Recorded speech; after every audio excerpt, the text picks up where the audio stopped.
Sosok mantan Presiden Soeharto kembali menjadi sorotan usai namanya masuk dalam calon pahlawan nasional. Pro kontra pun muncul kembali karena kepemimpinan Soeharto pada era Orde Baru dinilai banyak meninggalkan jejak yang kelam bagi kalangan aktivis pro-demokrasi. Kita bahas bersama dengan politisi senior Partai Golkar, Ridwan Hisyam, dan juga Direktur Eksekutif Amnesty International, Usman Hamid. Selamat petang Bapak-Bapak, semoga sehat-sehat selalu. Selamat petang.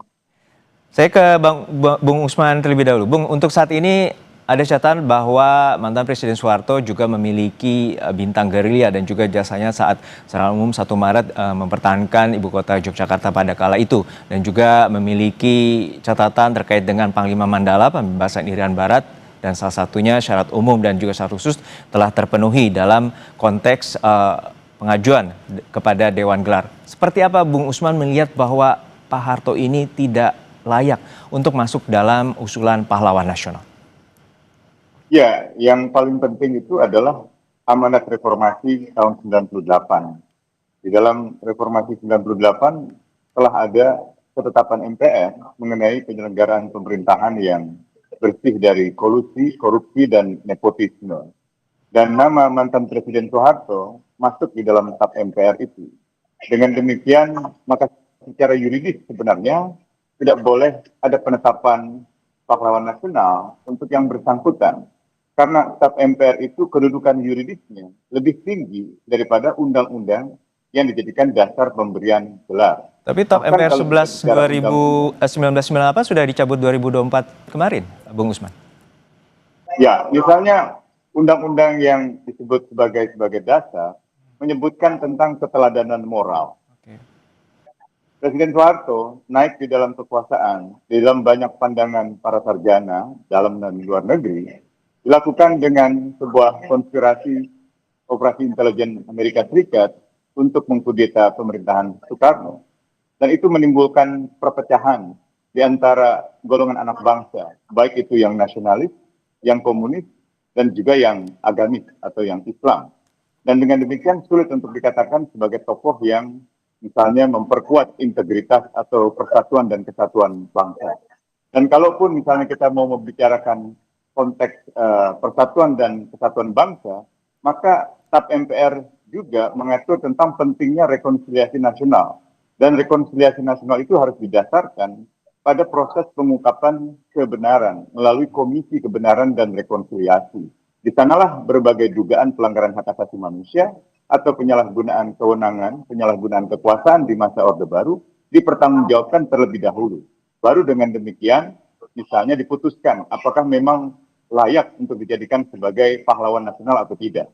Yang sekarang ini kelihatannya lebih mengikuti keinginan Presiden, ditambah dengan Ketua Dewan Gelar yang memang merupakan orang Presiden, bahkan jauh sebelum misalnya menjabat sebagai Presiden, sudah berniat untuk menetapkan Soeharto sebagai pahlawan nasional. Jadi kalau itu terus dilakukan, saya kira ini adalah pengkhianatan terhadap reformasi 98.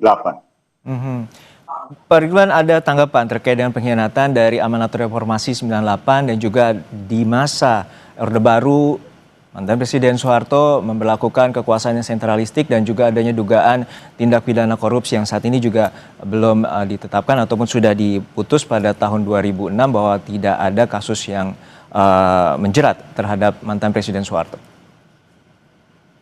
Terima kasih. Assalamualaikum warahmatullahi wabarakatuh. Salam sejahtera buat kita semuanya. Jadi saya ini aktivis 7778. Jadi bukan 98. Aktivis 7778 di Jawa Timur, di Surabaya. Saya termasuk adalah salah satu mahasiswa yang saat itu getol untuk meminta Pak Harto mundur dari presiden tahun 7778, padahal Pak Harto baru 10 tahun waktu NKK BKK.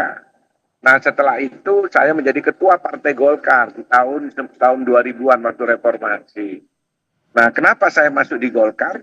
Karena saya melihat bahwa untuk memperbaiki negara ini bukan saja di pinggir jalan kita berdemonstrasi, tetapi saya harus melakukan perubahan dari dalam. Dan pilihan saya itu adalah Partai Golongan Karya. Sehingga saya jadi ketua Partai Golkar, dan saat itu saya sudah masuk di Senayan sejak 97. Ya, pada saat sebelum reformasi saya sudah ikut pemilu 97 masuk di Senayan dan alhamdulillah saya 5 periode, baru kemarin saya tidak ikut kembali 2024. Nah, khusus masalah Pak Harto, kita harus sekarang melihat secara secara nyata apa yang terjadi sejak kejadian 98 sampai hari ini. Yang namanya reformasi, saya juga memberikan komitmen reformasi. Partai Golkar komit dengan reformasi. Sehingga saat itu Golkar melakukan reformasi terhadap dirinya. Termasuk TNI pada waktu itu juga melakukan reformasi. Makanya kami ada namanya paradigma baru Partai Golongan Karya, yaitu melakukan reformasi terhadap Golkar, terhadap apa yang dituntut oleh mahasiswa pada saat itu. Nah, tetapi pada saat proses reformasi itu dan kita melakukan amandemen 4 Tapi kali Pak Ridwan, undang-undang untuk saat ini penyelesaian terkait dengan pelanggaran HAM juga belum dituntaskan dan rekonsiliasi yang Iya, diminta makanya, oleh para ini nanti korban juga belum dituntaskan. saya tidak langsung menuju poinnya, tapi saya kasih ulasan dulu supaya masyarakat jangan terprovokasi. Ya, jangan terprovokasi. Kali saya ikut amandemen Undang-Undang Dasar 45 ya di dalam rangka itu, dan juga melakukan yang namanya keputusan MPR. Saat itu masih MPR adalah lembaga tertinggi. Sekarang kan sudah berbeda. Nah, kalau kita bicara Pak Harto, maka Pak Harto tidak ada salah satu ketetapan ya keputusan pengadilan ataupun tuntutan kejaksaan yang mengatakan Pak Harto itu adalah tersangka ataupun sampai keputusan bahwa dia korupsi. Kalau masalah tadi yang disampaikan oleh Mas Usman itu adalah sudah dicabut di dalam TAP MPR tahun yang tadi disebutkan, Mas. Nomor berapa? 11 tahun 2024. Oke, tanggapan Bung Usman seperti apa? Bahwa tidak ada putusan pengadilan dan kejaksaan sudah SKP 3 pada tahun 2006 lalu. Pemerintah sekarang yang akan memberikan, kalau kami memberikan dukungan penuh, karena ternyata setelah kita perjalanan hampir 30 tahun reformasi ini, negara ini seperti yang kita lihat sekarang. Masih lebih bagus, kalau saya menyatakan masih lebih bagus zaman Pak Harto, bahwa ada otoritas dan lain-lain. Ya memang saat itu harus begitu. Kalau tidak begitu mungkin kita sudah terpecah belah. Oke, baik, kami tangkap. Bung Usman, tanggapan Anda, Bung Usman, silakan. Macam-macam. Ya. Nah, jadi kita harus sadar bahwa kita jangan terprovokasi dari Baik, kami tangkap, yang Pak Ridwan. pecah bangsa negara ini. Kita harus menyatukan. Gus Dur kita jadikan satu. Marsina pun di Jawa Timur kita usulkan semuanya. Mari kita gotong Baik, Bung Usman, bahwa saat ini tidak ada putusan pengadilan yang membuktikan bahwa Pak Harto sebagai pelanggar HAM ataupun juga soal korupsi. Jadi mengenai TAP MPR itu sebenarnya belum dicabut. Karena itu baru sempat mau dibahas dan hanya dibahas di lingkaran pimpinan MPR di bulan September tahun lalu. Jadi pada awalnya Partai Golkar mengajukan surat kira-kira pertengahan September tahun 2024. Lalu dalam satu pekan kemudian pimpinan MPR yang juga berasal dari Golkar, Pak Bambang Susatyo, menindaklanjuti itu dengan meminta pandangan-pandangan dari para pimpinan fraksi. Tapi tidak pernah digelar sidang umum, apalagi sidang istimewa. Dan tidak pernah ada juga keputusan dari MPR yang mencabut atau membatalkan TAP MPR nomor 11 tahun 1998. Dengan demikian, penetapan status pahlawan nasional untuk mantan Presiden Soeharto akan melanggar ketetapan MPR tahun 1998. Walaupun nama Soeharto itu dicoret dari TAP MPR 11 tersebut, Bung Usman. Bagaimana? Walaupun nama Soeharto dicabut atau dihapus dari TAP MPR nomor 11 itu. Belum ada itu. Penghapusan itu salah, itu berita yang keliru. Kita bisa periksa kembali itu hasil keputusan MPR. Dan itu hanya berupa pernyataan dari Ketua MPR Pak Bambang Susatyo yang memang berniat dan mengusulkan penghapusan nama Soeharto dari TAP MPR tersebut. Tapi TAP MPR itu belum berubah, belum dicabut. Hingga hari ini masih sebagaimana adanya. Dan kalaupun ingin dirubah, itu memerlukan sebuah rapat paripurna yang menghadirkan seluruh anggota MPR, setidak-tidaknya yang memenuhi jumlah quorum. Nah, karena itu tidak pernah ada, maka sebenarnya TAP MPR itu masih berlaku secara yuridis. Dan dengan demikian, maka tidak boleh dilanggar oleh pemerintah atas nama apapun. Oke, ke Pak Ridwan, seperti apa saat ini kemudian ada koalisi masyarakat sipil, aktivis pro demokrasi menyatakan bahwa perlu adanya rekonsiliasi, perlu adanya keadilan bagi para korban, dan juga bahwa ini menjadi catatan bahwa sosok mantan Presiden Soeharto ini masih kontroversial untuk diajukan sebagai pahlawan nasional. Kalau saya ya kita harus sadar dirilah semua para yang masih mengusulkan macam-macam itu. Negara kita ini sudah 30 tahun sejak tinggal Pak Harto ini ya seperti ini situasinya. Jadi kita harus sadar dirilah, terutama teman-teman yang masih belum sadar ini, saya anggap ya kita sekarang ke depan itu kita harus bersama-sama. Tidak mungkin kita membuat blok-blok itu. Karena asas kita kembalilah ke Pancasila. Kita harus gotong royong, kita harus bersama-sama, persatuan kesatuan ini kita jaga, baru kita negara ini akan baik. Jadi kepemimpinan Pak Prabowo akan baik apabila kita semua bersatu. Tapi kalau masih tetap bikin gaya dengan cara-cara reformasi yang 9 sampai hari ini, saya melihat saya di DPR terus sudah berusaha ya tidak pernah akan ada yang bisa selesai semua permasalahan. Kita lihat bagaimana Pak SBY lah, kalau kita bicara sama Gus Dur Mega memang zaman transisi. Bagaimana Pak SBY 10 tahun memimpin, ya tetap ada masalah.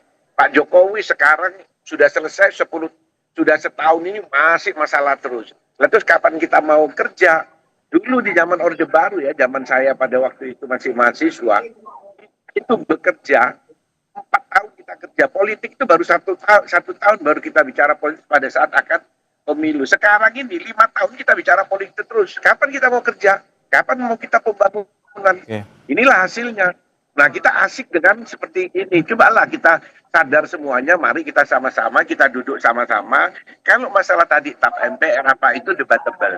Tapi kami di MPR, karena saya masih ikut pada waktu 2024, saya kan baru selesai tanggal 30 September 2024, baru saya berhenti jadi anggota DPR MPR. Itu kita semua di DPR maupun yang MPR itu sudah selesai. Bahwa di luar masih mengatakan itu, saya pikir itu hal-hal yang ya cuman untuk cari panggung aja saya anggap itu. Karena kita ini sekarang butuh persatuan dan kesatuan, dan itulah Pak Prabowo mengajak semuanya, bahwa kita semua ada oposisi, kita bersama-sama untuk membangun Indonesia ini. Baik, Bung Usman, bahwa ini pemerintah berupaya menyatukan semua pihak dan juga terutama Partai Golkar tetap mengusung bahwa nama mantan Presiden Soeharto sebagai pahlawan nasional. Ya, kalau kita bicara persatuan, apalagi di dalam kerangka Pancasila, persatuan itu datang setelah ada perikemanusiaan yang adil dan beradab, setelah ada ketuhanan yang Maha Esa. Artinya kita harus menghormati persatuan itu di dalam landasan kemanusiaan, di dalam landasan keadilan. Naiknya Soeharto di tahun 65-66 itu dengan darah yang begitu banyak dari perpecahan anak bangsa. Bahkan Soeharto sebagai faksi bagian dari Angkatan Darat berkolaborasi dengan kepentingan asing untuk menjatuhkan Presiden Soekarno. Dan banyak sekali orang-orang yang dituduh komunis atau orang-orang pro Soekarno yang dituduh komunis. Ini saya instruksi ya. Dan itu saya instruksi. Belum dipertanggungjawabkan. Saya instruksi. Jadi ini jangan memprovokasi bahwa Pak Harto berkoalisi untuk menjatuhkan Pak Bung Karno. Ini harus diluruskan ini. Jadi jangan memprovokasi di sini, Mas Usman. Marilah kita sadar. Kita ini sudah 30 tahun, Mas. Kita 30 tahun kita harus meninggalkan negara ini, anak cucu kita. Umur saya hampir 70 tahun, 67 tahun saya, Mas Usman. Kita tidak tambah baik kalau diprovokasi kayak gini. Kapan Pak Harto berkoalisi untuk menjatuhkan Bung Karno? Jangan dibuat-buat, ini tentara marah kalau bicara kayak gini-gini nih. Bahwa ABRI menjatuhkan Pak Harto, Bung Karno. Gak ada, Bung Karno itu bangsa kita. Dia proklamator kita. Jangan diprovokasi rakyat lah. Ya, silakan Bung.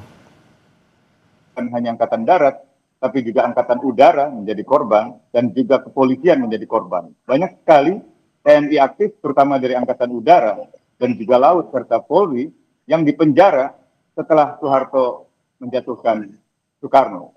Ada banyak sekali referensi sejarah, referensi para sarjana, dan juga dokumen-dokumen deklasifikasi yang ada dari berbagai negara yang bisa dijadikan rujukan untuk memperlihatkan bagaimana naiknya Soeharto merupakan bagian dari konspirasi asing untuk mendorong ekonomi Indonesia sehingga menjadi semacam ekonomi yang berkiblat pada Amerika Serikat dengan dibukanya investasi-investasi asing dengan lahan Freeport diserahkan kepada Amerika, emas, dan juga minyak dan gas di Aceh diserahkan kepada perusahaan Amerika Serikat, dan banyak lagi lahan-lahan hutan Indonesia yang akhirnya hancur di bawah dalih investasi asing. Saya kira itu adalah fakta-fakta sejarah yang hingga hari ini belum juga diakui. Ya, tanggapannya Pak Ridwan bahwa ada ya itu gini ya, itu adalah satu proses menuju kita negara demokrasi. Tidak ujug-ujug. Pada waktu kita merdeka sama saja waktu Bung Karno. Banyak hal-hal yang memang harus ditegakkan pada saat itu karena kondisi pada saat itu membutuhkan. Pada waktu Pak Harto memimpin 30 tahun memang dibutuhkan kepemimpinan yang kuat. Sehingga kita ada pembangunan. Kalau tidak kita pecah belah, mungkin negara kita sudah bukan negara kesatuan, kita jadi negara serikat dan lain-lain. Jadi itu proses, Mas Usman. Jadi jangan kita ukit-ukit. Kita sudahlah selesai yang lalu, kita lihat ke depan, kita perbaiki menjadi negara demokrasi yang kita cita-citakan bersama. Saya ini juga termasuk yang waktu itu demo di Jawa Timur, Marsina itu. Tapi karena pemerintah sudah mengusulkan bahwa Marsina juga adalah salah satu yang mendapatkan ini, ya kita legowo semuanya, oke lah kita terima. Termasuk Pak Harto. Pak Harto kalau dihitung banyaknya, itu lebih banyak amalnya daripada yang tadi dibicarakan ini. Itu semua dilakukan oleh Pak Harto. Kenapa? Untuk kepentingan bangsa dan negara, untuk persatuan rakyat Indonesia. Bahwa ada korban, pasti yang namanya proses. Ya, masih ada catatan tragedi 65, ada Tanjung Priok dan juga Talang Sari, Pak Ridwan ya? Iya banyak, saya tidak mau bicara itu sudah selesai saya anggap. Saya juga ada korban keluarga saya, kalau masalah bicara Tanjung Priok. Oke, terakhir ke Bung Usman terakhir Bung Usman, untuk saat ini apa upaya Anda terutama nanti Ketua Dewan Gelar menyatakan bahwa 10 November nanti akan ditetapkan oleh Presiden Prabowo? Ya, saya akan tetap menyuarakan bersama kawan-kawan dan juga para keluarga korban yang masih berpegang pada nilai-nilai reformasi untuk menyuarakan penolakan kami terhadap rencana pemerintah menetapkan mantan Presiden Soeharto sebagai pahlawan. Baik. Kami akan tetap menyuarakan pentingnya pertanggungjawaban negara terhadap pelanggaran hak asasi manusia, perusakan lingkungan, dan juga korupsi, kolusi, dan nepotisme yang terjadi di masa lalu. Baik, terima kasih perspektifnya Bapak-Bapak. Usman Hamid, Direktur Eksekutif Amnesty International Indonesia, dan juga politisi senior Partai Golkar, Bapak Ridwan Hisyam, telah berbagi perspektif di Kompas Petang sore ini. Kompas, terima kasih Pak. Sehat-sehat selalu Bapak.